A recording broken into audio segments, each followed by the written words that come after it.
ओम नमो भगवते वासुदेवाय। भक्तों, आइए श्रवण करते हैं पुरुषोत्तम मास की कमला अर्थात पद्मनी एकादशी व्रत की कथा। भक्तों, यह कथा एवं महात्म्य पद्म पुराण से लिया गया है।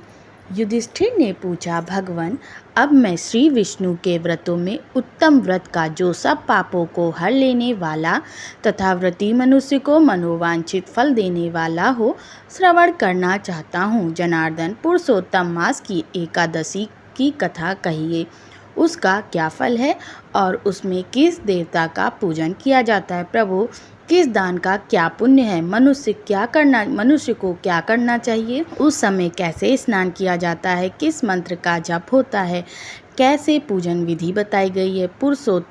पुरुषोत्तम मास में किस अन्न का भोजन उत्तम है? भगवान श्री कृष्ण बोले, राजेंद्र, अधिक मास आने पर जो एकादशी आती है वह कमला नाम से प्रसिद्ध है। वह तिथियों में उत्तम तिथि है। उसके व्रत के प्रभाव से लक्ष्मी अनुकूल होती है।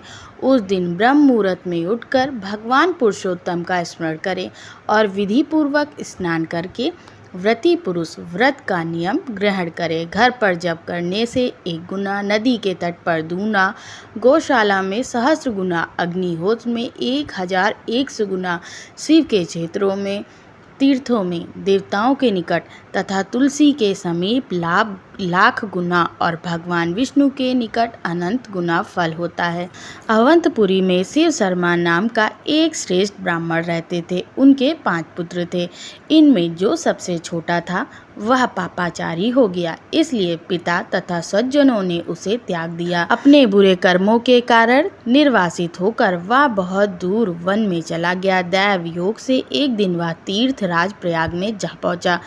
भूख से दुर्बल शरीर और दीन मुख लिए उसने त्रिवेणी में स्नान किया। फिर क्षुधा से पीड़ित होकर वह मुनियों के आश्रम खोजने लगा। इतने में उसे वहाँ हरिमित्र मुनि का उत्तम आश्रम दिखाई दिया। पुरुषोत्तम मास में वहाँ बहुत से मनुष्य एकत्र हुए थे। आश्रम पर पाप नाशक कथा कहने वाले ब्राह्मणों के मुख से उसने श्रद्धा पूर्वक कमला एकादशी की महिमा सुनी, जो परम पुण्यमयी तथा भोग और मोक्ष को प्रदान करने वाली है।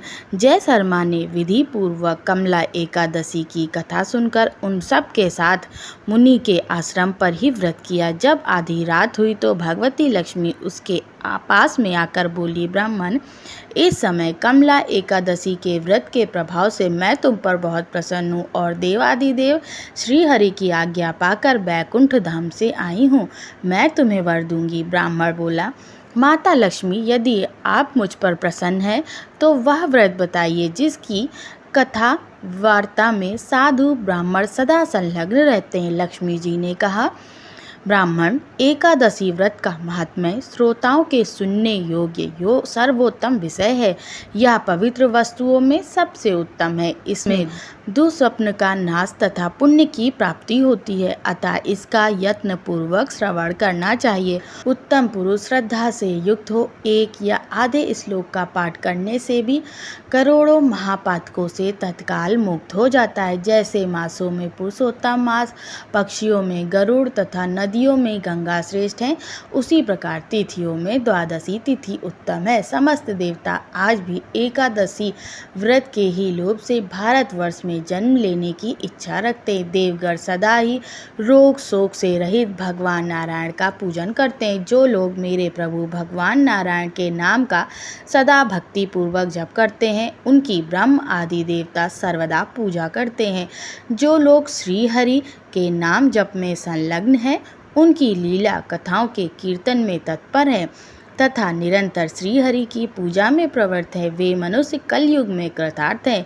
यदि दिन में एकादशी और द्वादशी हो तथा रात्रि बीतने से पहले त्रयोदशी आ जाए तो उस त्रयोदशी के पारण तो उस त्रयोदशी के पारण में 100 यज्ञों का फल प्राप्त होता है। व्रत करने वाला पुरुष चक्र सुदर्शनधारी देवादिदेव श्री विष्णु के समक्ष निम्नांकित मंत्र का उच्चारण करके भक्ति भाव से संतुष्ट होकर उपवास करे। कमल नयन भगवान अच्युत, मैं एकादशी को निराहार रहकर दूसरे दिन भोजन करूंगा।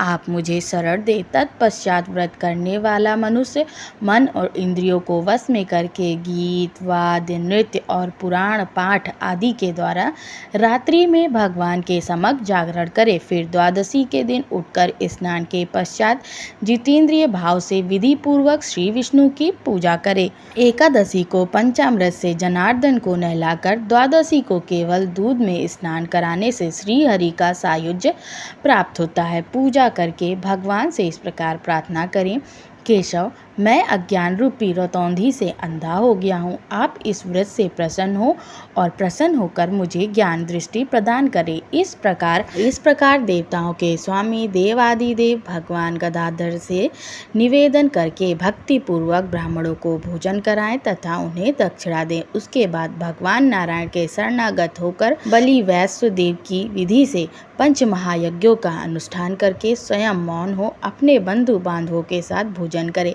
इस प्रकार जो शुद्ध भाव से पुण्यमयी एकादशी का व्रत करता है वह पुनरावृत्ति से रहित वैकुंठ धाम को जाता है।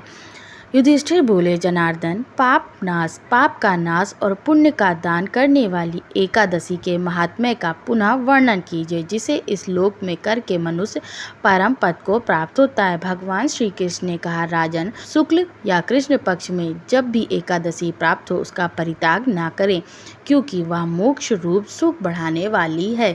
कलयुग में तो एकादशी ही भव बंधन से मुक्त करने वाली, संपूर्ण मनोवांछित कामनाओं को देने वाली तथा पापों का नाश कराने वाली है। एकादशी रविवार को किसी मंगलमय पर्व के समय अथवा संक्रांति के ही दिन क्यों ना हो, सदा ही उसका व्रत करना चाहिए। भगवान विष्णु के प्रिय भक्तों को एकादशी का त्याग कभी नहीं करना चाहिए। जो शास्त्रोक्त विधि से इस लोक में एकादशी का व्रत करता है वे जीव मुक्त देखे जाते, इसमें तनिक भी संदेह नहीं। युधिष्ठिर ने पूछा, श्री कृष्ण, वे जीव मुक्त कैसे होते हैं तथा विष्णु रूप कैसे होते हैं? मुझे इस विषय को जानने की बड़ी उत्सुकता है। भगवान श्री कृष्ण बोले, जो कलयुग में भक्ति पूर्वक शास्त्रीय विधि के अनुसार निर्जल रहकर एकादशी का उत्तम व्रत करते हैं वे विष्णु रूप तथा जीव मुक्त क्यों नहीं हो सकते? एकादशी व्रत के समान सब पापों का हरने वाला तथा मनुष्यों को समस्त कामनाओं को पूर्ण करने वाला पवित्र व्रत दूसरा कोई नहीं है। दशमी को एक बार भोजन, एकादशी को निर्जल व्रत तथा द्वादशी को पारण करके मनुष्य श्री विष्णु के समान हो जाता है। साल 2023 में अधिक मास पद्मनी एकादशी 29 जुलाई 2023 दिन शनिवार को है। एकादशी तिथि का प्रारंभ 28 जुलाई 2023 को दोपहर 2:51 पर है और एकादशी तिथि की समाप्ति 29 जुलाई 2023 को दोपहर 1:05 पर है। पारण होगा 30 जुलाई को सुबह 6:14 से सुबह 8:51 तक।